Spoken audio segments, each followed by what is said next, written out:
സംസ്ഥാനത്ത് തിരഞ്ഞെടുപ്പ് പ്രചാരണങ്ങൾക്ക് ആവേശം പകരാൻ കേന്ദ്ര ആഭ്യന്തരമന്ത്രി അമിത്ഷാ ഇന്ന് തലസ്ഥാനത്തെത്തും.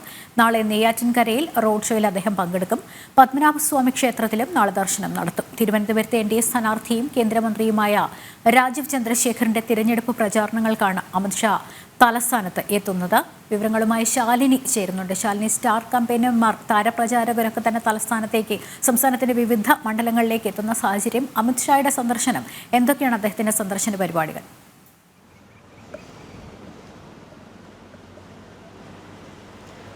ലക്ഷ്മി സൂചിപ്പിച്ചതുപോലെ തന്നെയാണ് താരപ്രചരണം തുടങ്ങിയിരിക്കുകയാണ്. സ്ഥാനാർത്ഥികൾക്കായി 20 ലോക്സഭാ മണ്ഡലത്തിലും കേന്ദ്ര മന്ത്രിമാർ ഉൾപ്പെടെയുള്ളവർ എത്തുകയാണ്. വരും ദിവസങ്ങളിൽ പ്രധാനമന്ത്രി നരേന്ദ്രമോദി ഉൾപ്പെടെയുള്ളവർ തലസ്ഥാനത്ത് എത്തുമെന്നുള്ള സൂചനകൾ NDA ക്യാമ്പുകൾ നൽകുന്നുണ്ട്. ഇതിനിടയിലാണ് ഇന്ന് രാത്രിയോടുകൂടി കേന്ദ്ര ആഭ്യന്തരമന്ത്രി അമിത്ഷാ തലസ്ഥാനത്ത് എത്തുന്നത്.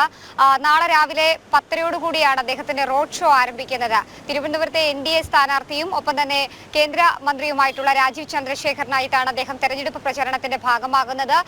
നാളെ രാവിലെ 10:00 തിരുവനന്തപുരം നെയ്യാറ്റിൻകരയിലാണ് റോഡ് ഷോ ആരംഭിക്കുന്നത്. നിലവിൽ നമ്മൾക്കറിയാൻ സാധിക്കുന്നത് 2 കിലോമീറ്ററോളം നീളുന്ന റോഡ് ഷോ ആണെന്നുള്ളതാണ്. രാവിലെ പത്മനാഭസ്വാമി ക്ഷേത്രത്തിൽ ക്ഷേത്ര ദർശനം നടത്തുന്നുണ്ട് കേന്ദ്ര ആഭ്യന്തരമന്ത്രി അമിത്ഷാ. അതിനുശേഷമാണ് അദ്ദേഹം നെയ്യാറ്റിൻകരയിലേക്ക് പോകുന്നത്. നെയ്യാറ്റിൻകരയിൽ റോഡ് ഷോയിൽ അദ്ദേഹം പങ്കെടുക്കുകയും ചെയ്യുന്നുണ്ട്. പൊതുസമ്മേളനം ഉൾപ്പെടെയുള്ള കാര്യത്തിൽ ഔദ്യോഗികമായൊരു വ്യക്തതയോ അല്ലെങ്കിൽ അതുമായി ബന്ധപ്പെട്ട വിവരങ്ങളോ വരും മണിക്കൂറുകളിൽ മാത്രമേ വരികയുള്ളൂ. സുരക്ഷ ഉൾപ്പെടെയുള്ള കാര്യങ്ങളിൽ നിലവിൽ പരിശോധനകളും ഒക്കെ നടക്കുകയാണ്. ഇതിനിടയിലാണ് കൂടുതൽ കേന്ദ്രമന്ത്രിമാർ വരും ദിവസങ്ങളിൽ കൂടി തലസ്ഥാന ജില്ലയിലേക്കും ഒപ്പം തന്നെ സംസ്ഥാനത്തിന്റെ വിവിധ ലോക്സഭാ മണ്ഡലങ്ങളിലേക്കും എത്തുമെന്നുള്ള സൂചനകൾ കൂടി കേന്ദ്രവും ഒപ്പം തന്നെ NDA ക്യാമ്പുകളും നൽകുകയും ചെയ്യുന്നത്. കഴിഞ്ഞ ദിവസം എത്തിയ രാജീവ് ചന്ദ്രശേഖറിന്റെ നാമനിർദ്ദേശ പത്രിക സമർപ്പണം ഇന്നലെയാണ് കഴിഞ്ഞത്. രാവിലെ 11 മണിയോടുകൂടിയ നാമനിർദ്ദേശ പത്രിക സമർപ്പിക്കുമ്പോൾ കേന്ദ്ര വിദേശകാര്യമന്ത്രി S ജയശങ്കർ അദ്ദേഹത്തിനൊപ്പം ഉണ്ടായിരുന്നു. ഇന്നലെ അദ്ദേഹത്തിന്റെ റോഡ് ഷോ തിരുവനന്തപുരം പേരൂർക്കട മുതൽ കുടപ്പനക്കുന്ന് കളക്ടറേറ്റ് വരെ നീളുന്ന സാഹചര്യമുണ്ടായിരുന്നു. ആയിരക്കണക്കിന് പ്രവർത്തകരാണ് അദ്ദേഹത്തിന്റെ കൂടെ അനുനയിക്കുകയും ഒപ്പം തന്നെ ആ റോഡ് ഷോയുടെ ഭാഗമാവുകയും ചെയ്തത്. ഇന്ന് ആറ്റിങ്ങൽ ലോക്സഭാ മണ്ഡലത്തിൽ NDA സ്ഥാനാർത്ഥിയായിട്ടുള്ള കേന്ദ്ര വിദേശകാര്യ സഹമന്ത്രി V മുരളീധരന്റെ തെരഞ്ഞെടുപ്പ് പ്രചാരണ പരിപാടികളിലും പദയാത്രയിലും ഒക്കെയാണ് S ജയശങ്കർ പങ്കെടുത്തുകൊണ്ടിരിക്കുന്നത്. വരും ദിവസങ്ങളിൽ കൂടുതൽ കേന്ദ്രമന്ത്രിമാർ എത്തും. ഒരുപക്ഷെ നമ്മൾ കണ്ടതാണ് കഴിഞ്ഞ ദിവസങ്ങളിലും അല്ലെങ്കിൽ കഴിഞ്ഞ മാസങ്ങളിലൊക്കെ കണക്കുകൾ പരിശോധിക്കുകയാണെങ്കിൽ 5 തവണയാണ് 2024 3 മാസം പിന്നിടുമ്പോൾ മാത്രം 5 തവണ പ്രധാനമന്ത്രി നരേന്ദ്രമോദി കേരളത്തിലെത്തിയിരുന്നു. തെരഞ്ഞെടുപ്പ് പ്രഖ്യാപനത്തിന് ശേഷം, തീയതി പ്രഖ്യാപനത്തിന് ശേഷം അദ്ദേഹം പാലക്കാട് എത്തി റോഡ് ഷോ നടത്തി. വലിയ രീതിയിലുള്ളൊരു പ്രകമ്പനം അല്ലെങ്കിൽ വലിയ രീതിയിലുള്ള ആത്മവിശ്വാസം NDA ക്യാമ്പുകൾക്കും പ്രവർത്തകർക്കും നൽകുന്ന ഒരു സാഹചര്യം ഉണ്ടായിരുന്നു.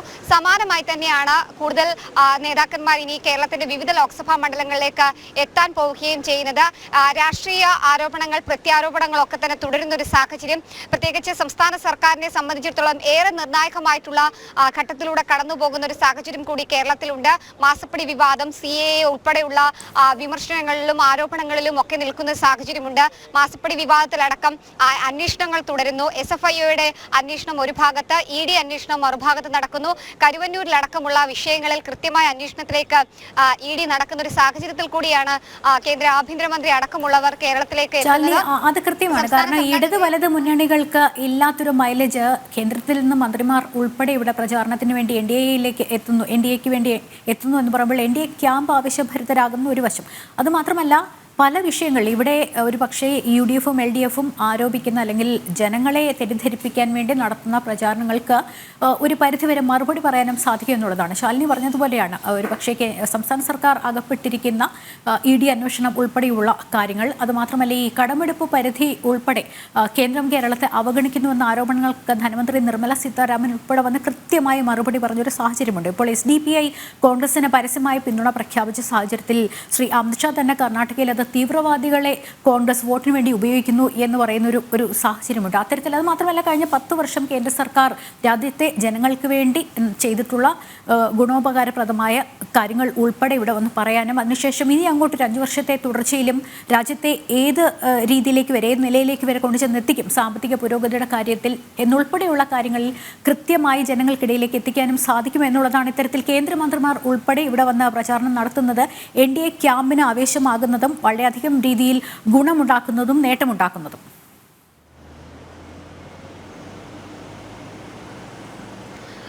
ലക്ഷ്മി, അത് തന്നെയാണ്. കാരണം കേന്ദ്ര പദ്ധതികൾ കൃത്യമായി അർഹരിലേക്ക് എത്തുക, അത് കേരളത്തിനെ ഒരു രീതിയിലും അവഗണിക്കാതെ കേരളത്തിനുള്ള പങ്ക് കൃത്യമായി നൽകുന്ന കാര്യങ്ങളൊക്കെ കഴിഞ്ഞ ദിവസങ്ങളിൽ കേന്ദ്ര ധനമന്ത്രി നിർമ്മല സീതാരാമൻ ഉൾപ്പെടെയുള്ളവർ ഇവിടെ എത്തി പറയുകയും ചെയ്തിരുന്നു.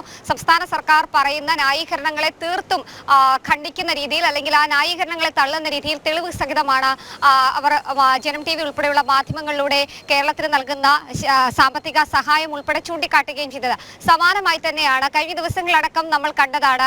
മണിപ്പൂരും CA ഉൾപ്പെടെ ഉള്ള വിഷയങ്ങൾ മാത്രം ഒതുക്കി സംസ്ഥാനത്തെ ഇടത് വലത് മുന്നണികൾ തെരഞ്ഞെടുപ്പിനെ നേരിടാൻ ഒരുങ്ങുമ്പോൾ വികസനം മാത്രം ലക്ഷ്യമാക്കിക്കൊണ്ടാണ്, അല്ലെങ്കിൽ വികസനങ്ങൾ മാത്രം ചർച്ച ചെയ്യപ്പെട്ടുകൊണ്ടാണ് NDAയുടെ ഓരോ സ്ഥാനാർത്ഥികളും ഓരോ മണ്ഡലത്തിൽ പ്രചാരണം നടത്തുന്നത്. ഇന്നലെ S ജയശങ്കർ കേന്ദ്ര വിദേശകാര്യമന്ത്രി ഇവിടെ എത്തി പറഞ്ഞപ്പോഴും അദ്ദേഹവും ചൂണ്ടിക്കാട്ടിയത് അത് തന്നെയാണ്. ഓരോ മണ്ഡലങ്ങളിലേക്കും അല്ലെങ്കിൽ ഓരോ സാധാരണക്കാർക്കും കേന്ദ്രം നൽകുന്ന പദ്ധതികൾ, ക്ഷേമ പ്രവർത്തനങ്ങൾ അത് അക്കമിട്ടവർ നിരത്തി കാണിക്കുന്നുമുണ്ട്. സമാനമായ രീതിയിൽ ഇത്തരത്തിലുള്ള SDPIയുടെ തുറന്നു പറച്ചിൽ, SDPIക്കെതിരെയുള്ള വിമർശനങ്ങൾ അടക്കമുള്ള കാര്യങ്ങൾ വരും ദിവസങ്ങളിൽ കേന്ദ്ര പ്രതിനിധികൾ ഇവിടേക്ക് എത്തുമ്പോൾ അവരുടെ ഭാഗത്തു നിന്നുണ്ടാകാനുള്ള സാഹചര്യം കൂടിയുണ്ട്. ആദ്യം സൂചിപ്പിച്ചതുപോലെ തന്നെയാണ് വലിയ രീതിയിലുള്ള പ്രത്യാരോപണങ്ങളും ആരോപണങ്ങളും നിറഞ്ഞു നിൽക്കുന്ന ഒരു സാഹചര്യത്തിലാണ് സംസ്ഥാന സർക്കാരിന്റെ ഭരണം പോകുന്നത്. മാസപ്പടിയും ED അന്വേഷണവും SFIയുടെ അന്വേഷണവും മുഖ്യമന്ത്രിക്കും മുഖ്യമന്ത്രിയുടെ മകൾക്കുമെതിരായിട്ടുള്ള അന്വേഷണങ്ങൾ, ഒപ്പം തന്നെ കരുവന്നൂർ ബാങ്കിലെ തട്ടിപ്പ് കേസ്, അങ്ങനെ നിരവധിയായിട്ടുള്ള കേസുകൾ അക്കമിട്ട് നിരത്തിക്കൊണ്ടായിരുന്നു കഴിഞ്ഞ ദിവസങ്ങളിൽ പ്രധാനമന്ത്രി നരേന്ദ്രമോദി അടക്കമുള്ളവർ കേരളത്തിലേക്ക് എത്തിയപ്പോൾ സംസ്ഥാന സർക്കാരിനെ വിമർശിച്ചത്. സമാനമായ വിമർശനങ്ങൾ, ആരോപണങ്ങൾ ഉൾപ്പെടെയുള്ള കാര്യങ്ങൾ ഇനിയും ഉണ്ടാകാനുള്ള സാധ്യതകൾക്കുണ്ട്. എന്തായാലും കൂടുതൽ കേന്ദ്ര നേതാക്കന്മാരും കൂടുതൽ കേന്ദ്ര മന്ത്രിമാരും കേരളത്തിലേക്ക് എത്തുന്നത് അതൊരുപക്ഷെ മുൻകാലങ്ങളിൽ എങ്ങും നമ്മൾ കണ്ടിട്ടില്ലാത്ത രീതിയിൽ കേന്ദ്രം കേരളത്തെ എത്രത്തോളം സ്വാധീനിക്കുന്നുണ്ട്, അല്ലെങ്കിൽ അവർ എത്രത്തോളം കേരളത്തിന് പ്രാധാന്യം നൽകുന്നുണ്ട് എന്നുള്ളതിന്റെ ഒരു ഊട്ടിയുറപ്പിക്കൽ കൂടിയായി നമ്മൾ ഈ ഒരു വരവിനെ കാണേണ്ടിയിരിക്കുന്നു. എന്തായാലും താരപ്രചാരകർ എത്തി തുടങ്ങിയിരിക്കുകയാണ്.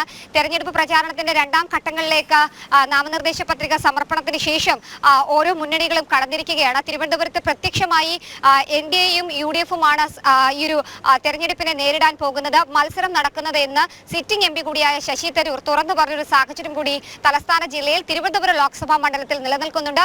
ആ ഘട്ടത്തിൽ CPM ചിത്രത്തിലേ ഇല്ല എന്നുള്ള രീതിയിലാണ് പ്രചാരണങ്ങൾ മുന്നോട്ട് പോകുന്നത്. എന്തായാലും ഏറെ മുന്നിൽ, ഒരുപക്ഷെ 30 ദിവസത്തിലധികം പിന്നിട്ടിരിക്കുകയാണ് രാജീവ് ചന്ദ്രശേഖരന്റെ തിരുവനന്തപുരത്തെ പ്രചാരണം. ആ പ്രചാരണത്തിൽ ഏറെ മുൻപന്തിയിലേക്ക് എത്താൻ അദ്ദേഹത്തിന് കഴിഞ്ഞിട്ടുണ്ട്.